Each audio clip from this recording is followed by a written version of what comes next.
the concept of yes and is a much more nuanced thing than what meets the ear.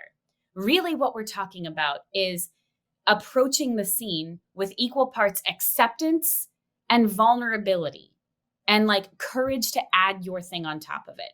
So that yes piece isn't just like, yes, even though I hate what's being built in the scene, even though I'm feeling like almost victimized in this scene, like women improvisers have a long history of being forced into roles in a scene that did not feel good to them. And so there is some really gorgeous content out there from people who have both trained improvisers and people who were performers themselves of what it's like to understand that yes and means I'm not ignoring what happened. I'm taking some agency in this and realizing I get to build what does honor me.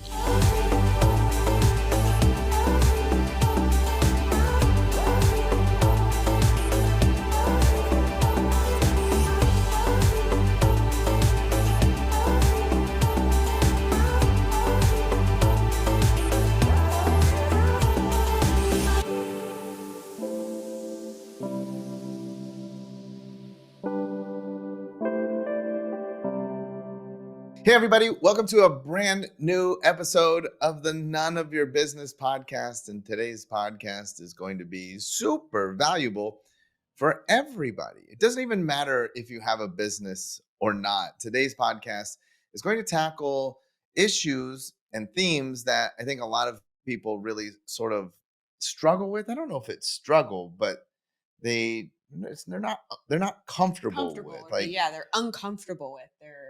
So maybe you've had a situation at work, but also what's cool is maybe it's not at work. Maybe it's just in your home life or anywhere in life. Maybe it's your neighbor and there's something that you don't really like. You're non-confrontational. Yeah, but there's something that happened when you're no longer cool and you're non-confrontational, but you kind of want to be confrontational. You know that there's things that you may want to talk about, but you're not really sure how to get into the conversation.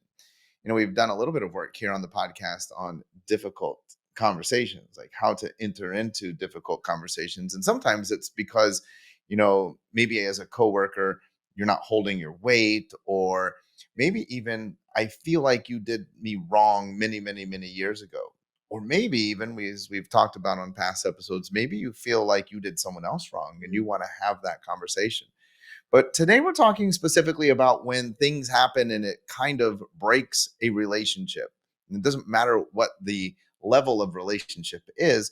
Nobody feels good when a relationship feels like it might have been cracked in some way, shape, or form. So we reached out to Andrea Flack-Wetherald. Let's bring her on.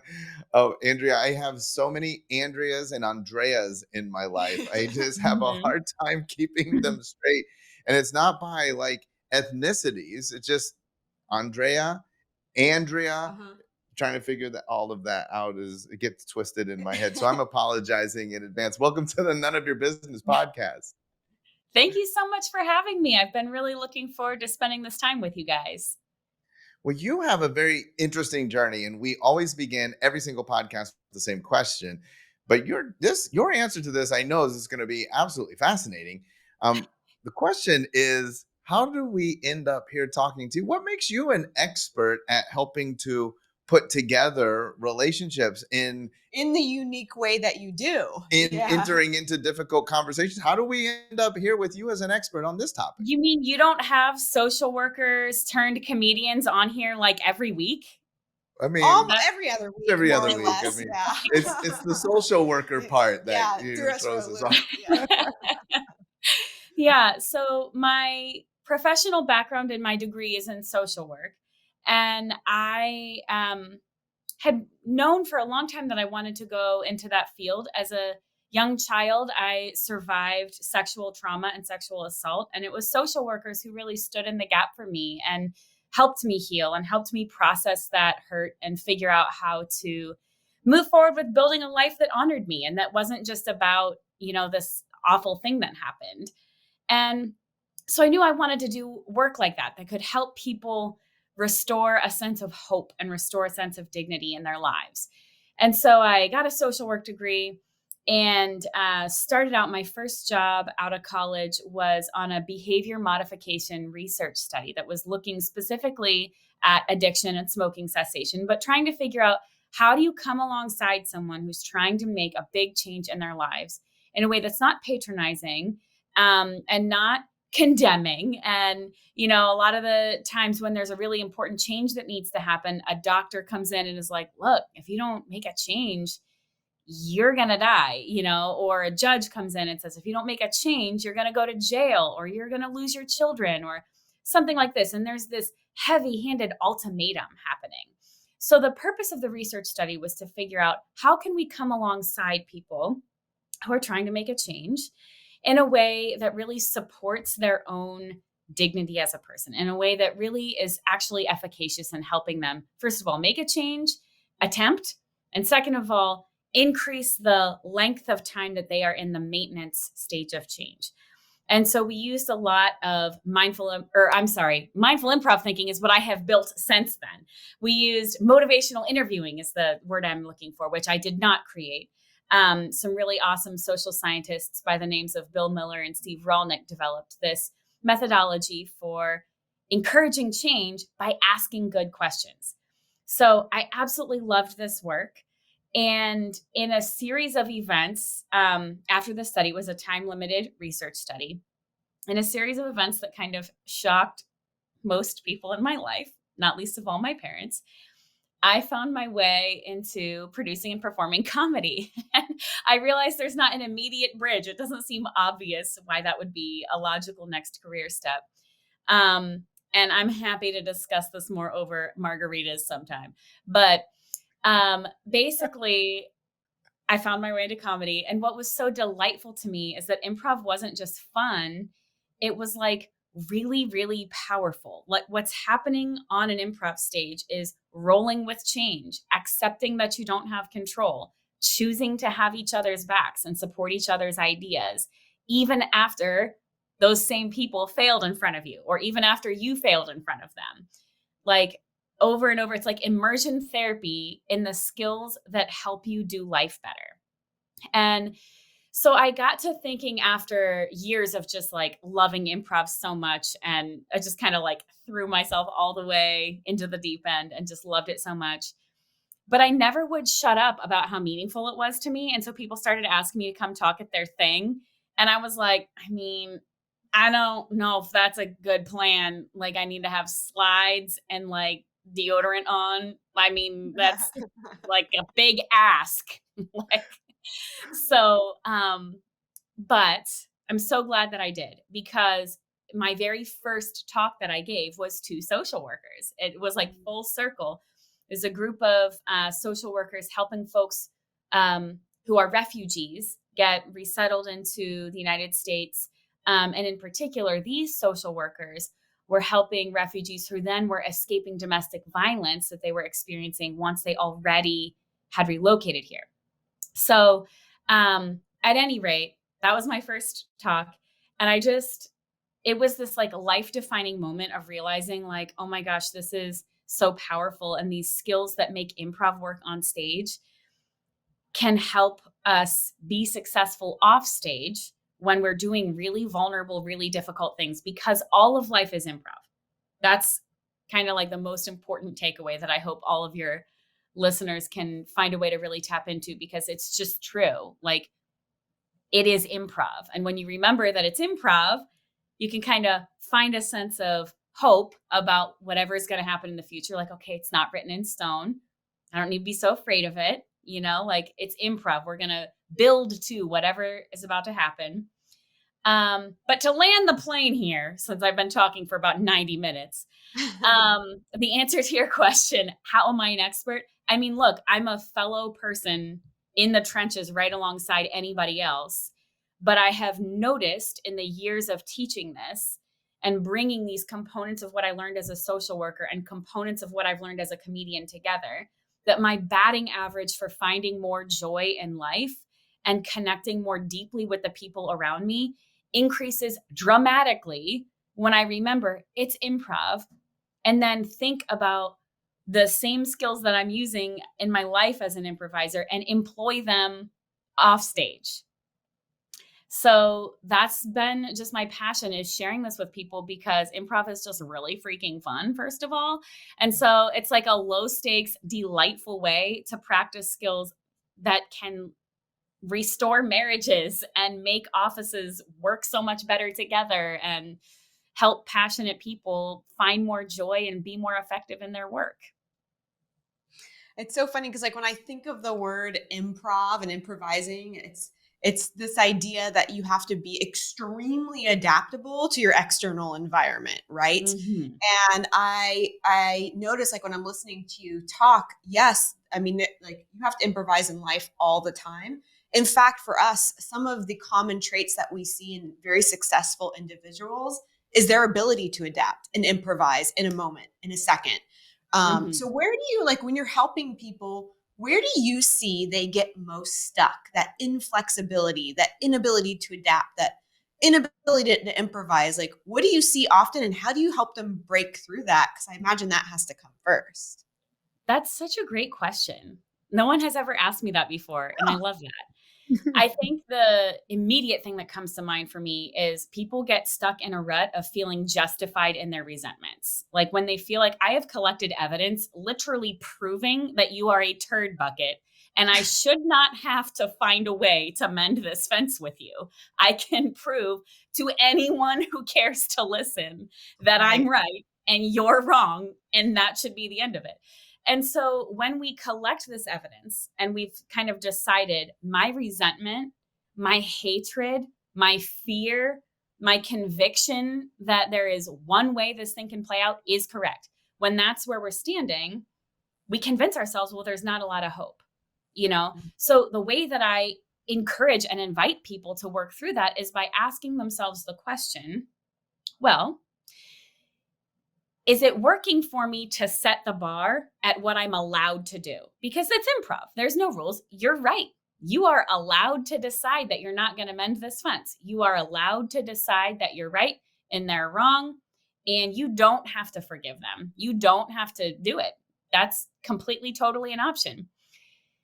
But then the question is, what do you really want? Because if what you want is to build something really beautiful in your life, you don't always get to choose your scene partners. And so you're going to have to find a way to work with the scene partners that you have, because everything that exists was built by imperfect people. And if you keep waiting for better people that you think, are at your caliber or whatever, you might gonna wait a long time. You might Yeah. wait so long that you miss your opportunity to do something that you care about with your life. So the question isn't like, am I justified in this resentment?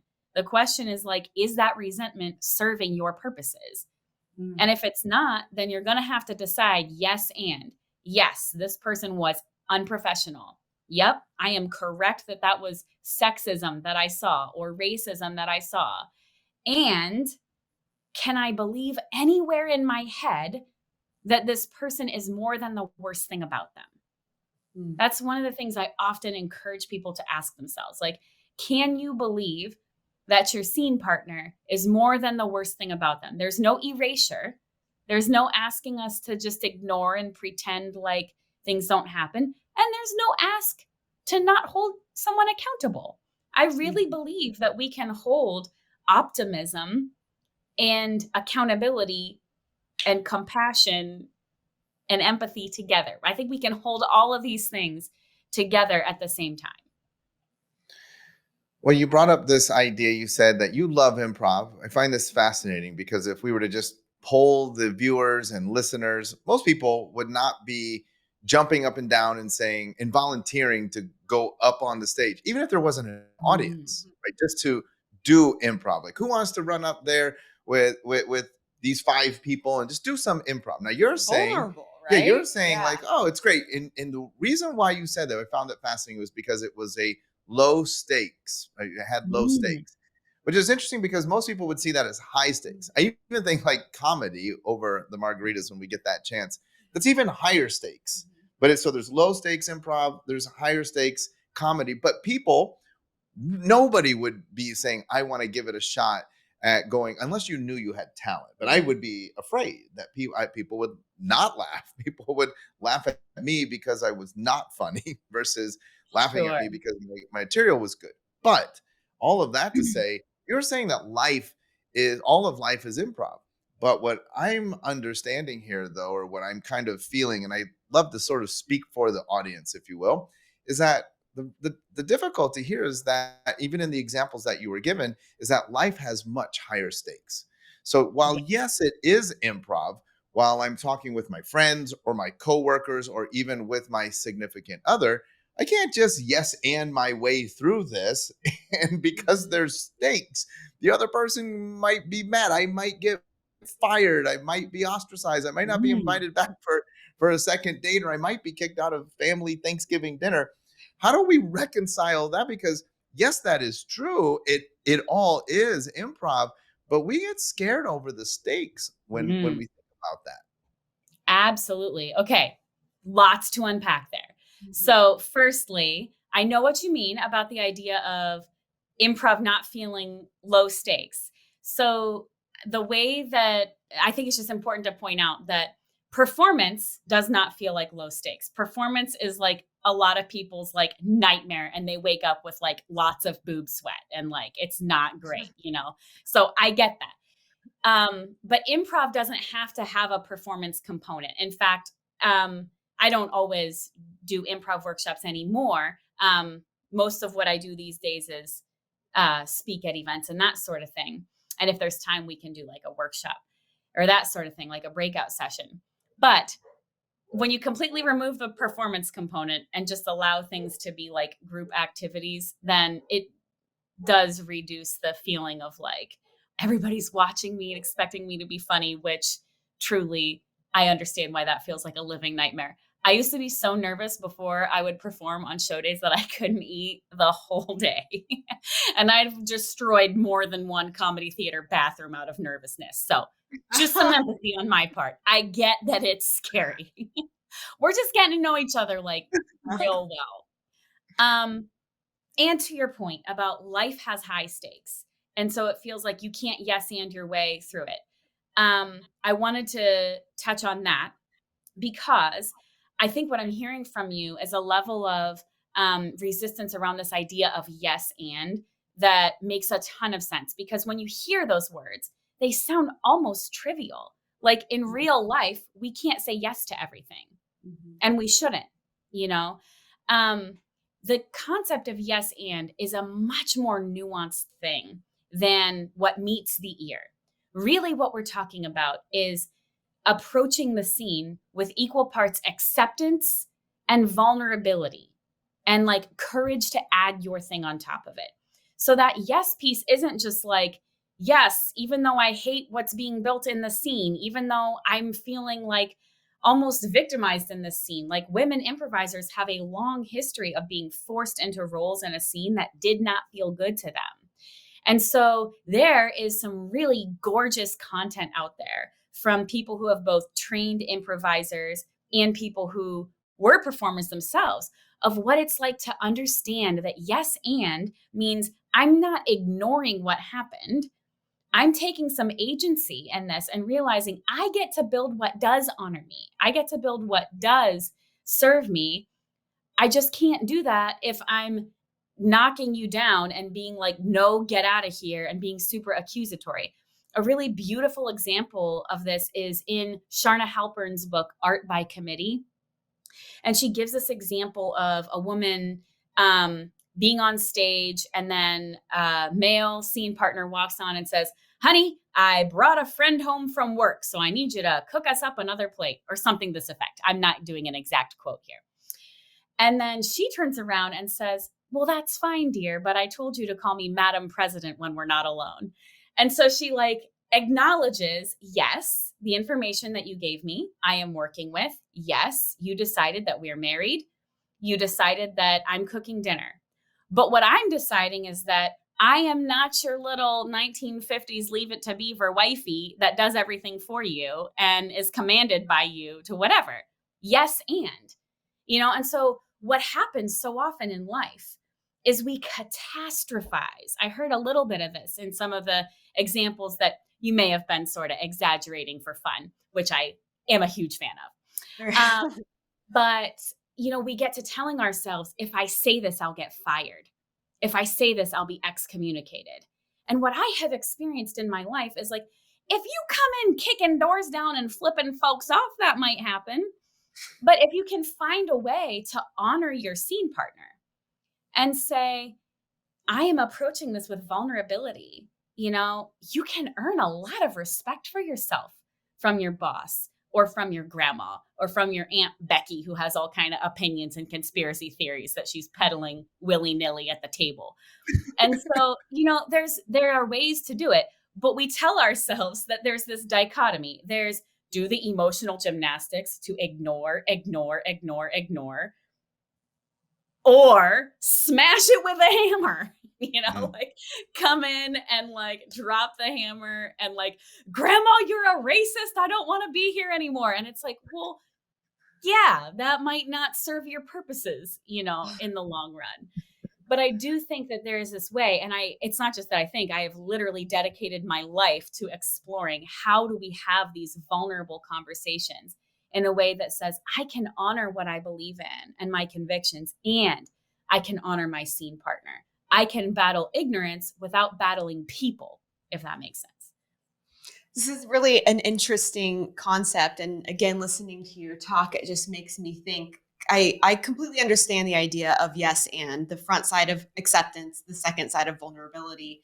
But the one thing that we're not talking about is the other side of that conversation, the scene partner themselves, right? Yeah. And so there's one thing of overcoming this fear of judgment, these high stakes, putting yourself out there saying, yes, and I'm going to do what honors me.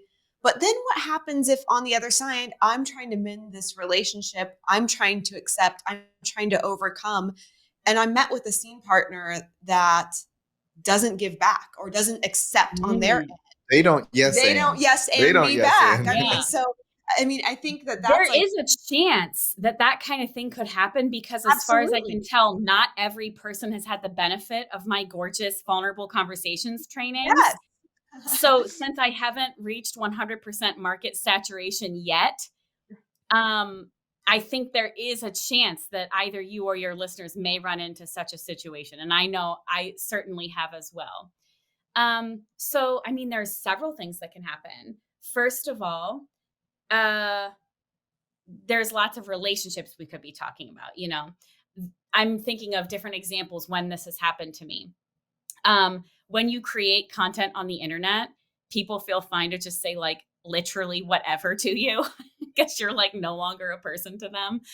And, so for a while, I used to take the approach of trying to reach out and like have these vulnerable conversations about like, hey, like, I don't know if you've thought about this perspective and whatever. And then they would just like slam down with something like even more ignorant and hurtful. And you're like, that did not do what I wanted it to do at all. And so what I encourage people to do in situations where you don't have a real life relationship with someone is really ask yourself, like, what is the emotional work for me to do this right now? And is this what I want to do? I really encourage people to think about brave and vulnerable conversations as an opportunity, not an obligation, because you're not the only scene partner in that person's life. And what if this person is shutting you down, that doesn't mean I've encountered a monster. It means I'm not the scene partner who can connect with this person in that way. And there's a difference between planting a seed and having a garden. And so I always encourage people, if they've decided in their hearts, I want to have this vulnerable conversation with this person, and they approach it with mindful improv thinking, and they, come to this person and they share the thing that's on their heart that they need to share, and they're met with like, no, I can't do this, First of all, feel free to set whatever boundaries you need to set after that.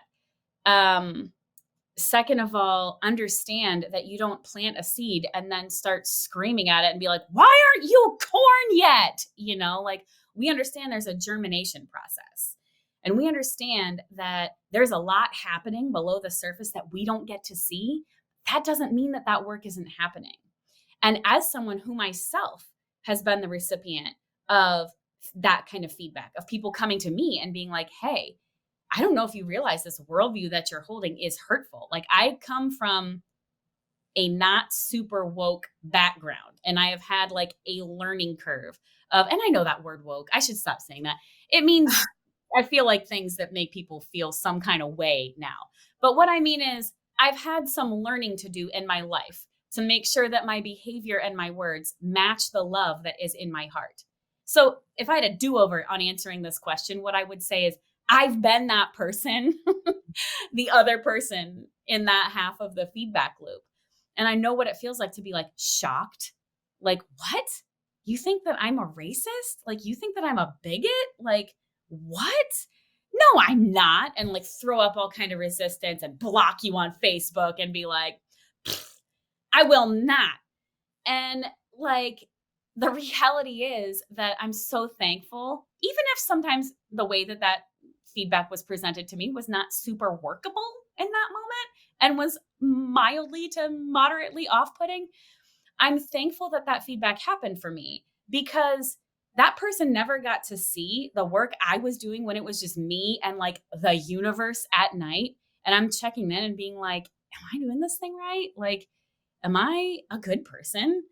Am I doing the best I can be doing? But just because they didn't get to see it, that didn't mean that work wasn't happening. Mm-hmm. And the reality is that that feedback did motivate me to ask some hard questions. So there's a lot that's happening in this. And there could be like infinity types of situations running through your mind and other people's minds. But what I just encourage people is, A, opportunity, not obligation. This is improv. You're not the only scene partner. It doesn't all fall on you. If you feel like you don't want to confront someone because they're throwing up all kind of signals that make you think this is not going to be productive, don't do it.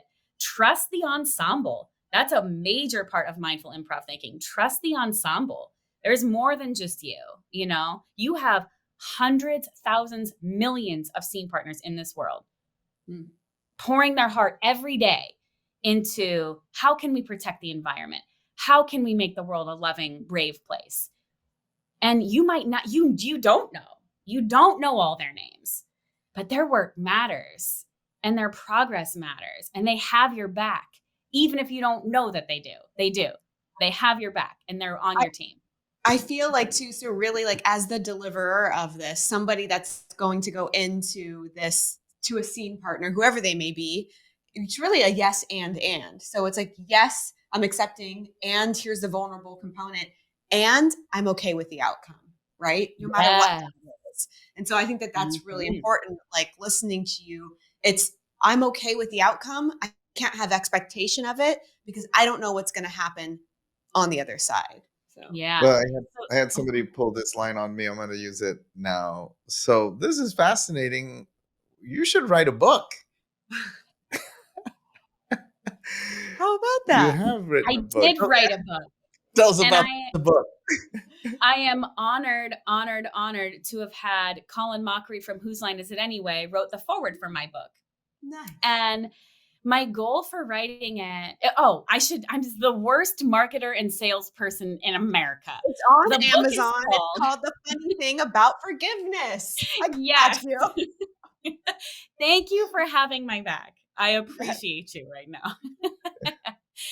And my goal was to share these ideas about mindful improv thinking for forgiveness, what I call the world's least favorite F word, and to really provide a framework. And I try to make it in the book actionable and practical and helpful without being a script, because the reality is, you guys are gorgeous, amazing improvisers already. You've literally been improvising your entire life.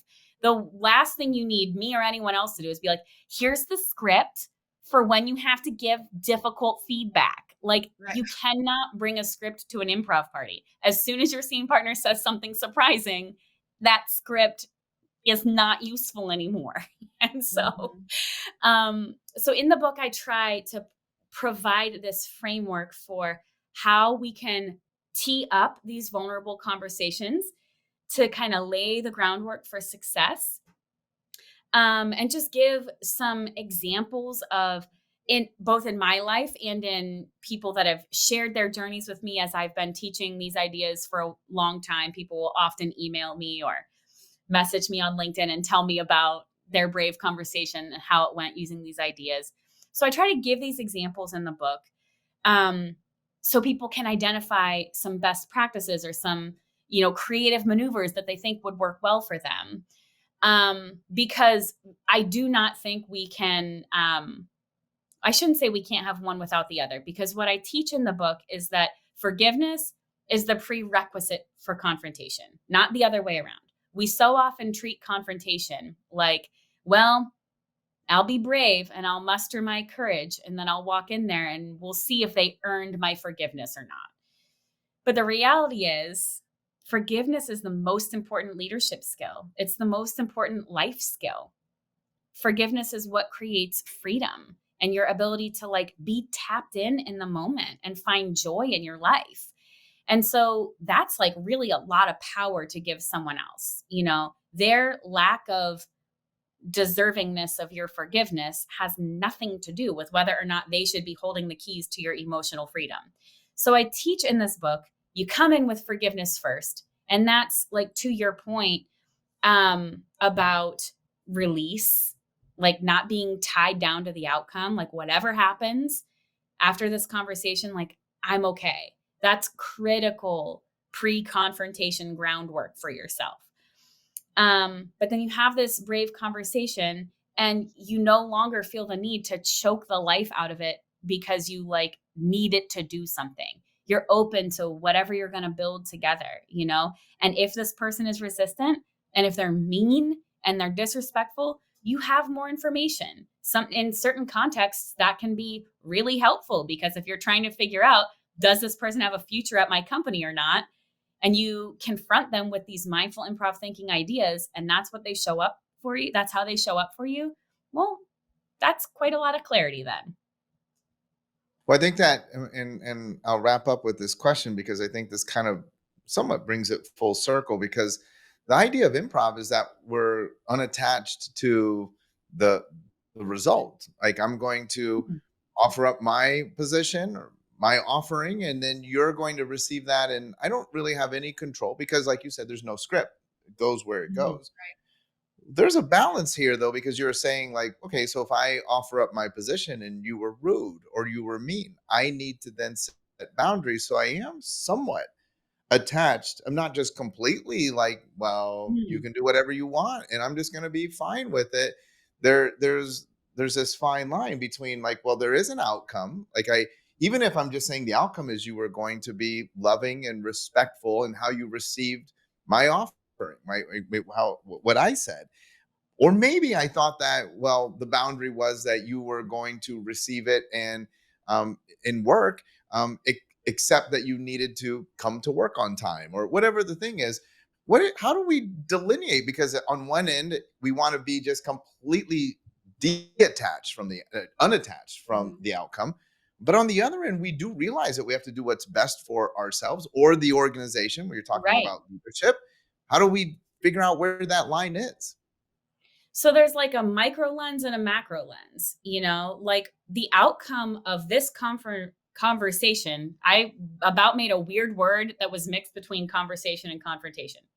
But that conversation is short term, and so there can be a degree of detachment in, what happens. If you have to fire this person, that's painful and it sucks. And I have never met anyone who's glad when they have to do that.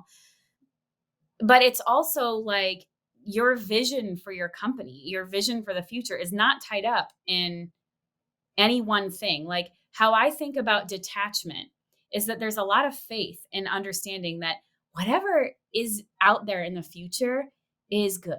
Whatever out there in the future, whatever we're building towards, like, I have faith that because we are sharing a vision of whatever it is for your company or your organization, I have this like macro level faith that there's so many ways that it can turn out good. That there's so many avenues to that, beautiful vision for the future. And, in improv, it's not that we have like total detachment. I mean, we have this idea of like, there's a successful show. I mean, we are employed by the theater. They need us to have successful shows. They need people to come back, tell their friends, leave good reviews. It's a business, So there's these like objectives that are important. It's just that we're not attached to Andrew bringing back his electric possum character at the end of the show. Like those micro level specific details, it's like whatever, either that way or some other way. And so like when people get real hung up on stuff, I'm like in my head thinking, I think you're worried about an electric possum, and like it's fine. Like it either will happen or it won't happen. But like macro level, you can trust the ensemble that we're going somewhere good. Right. I love it. You obviously you mentioned talks, workshops, engaging with the people. You are a woman of the people, and I love I'm that. a woman of the people. How can people contact you? How do they reach out to you? How do they connect with you? The best way to connect with me is through the Mindful Improv community. This is free. There's no upsell happening right here. But I love the more intimate setting versus being out there on social media. And you can find me LinkedIn of the socials. LinkedIn is where I'm the most active. But joining the Mindful Improv community is a great way to do that. And I assume that you have the ability to put like a link in the show notes or something. Great. I'll send you that link to put there. And if you're interested, if people are listening and they're like, I would love to have you speak at an event or something, andbeyondimprov.com/speaking is where you can find all of that info. I love it. You absolutely killed it. Unbelievable. But you're a performer. So, I mean, It's fascinating. Yes. yeah. There's that Our same questions thing. were We improv could too. even, Like it was well, it all was improv, but we could go improv back and the have whole a way. thing, because there's a line to when you are interviewing someone who's a performer versus someone who's just, they don't even understand that it's improv. They're like, they came with their agenda, and all the world's a stage, though. Aren't you always performing? well, that's why I said she's a woman of people. That was amazing. Thank you so much. All right, everybody. You guys are great interviewers. I really appreciate your questions. Yeah, we've been working on it for a while. So, well, I don't know how we top this one next week, but we'll definitely give it a shot. Everybody, will be back again next week with a brand new episode of the None of Your Business podcast.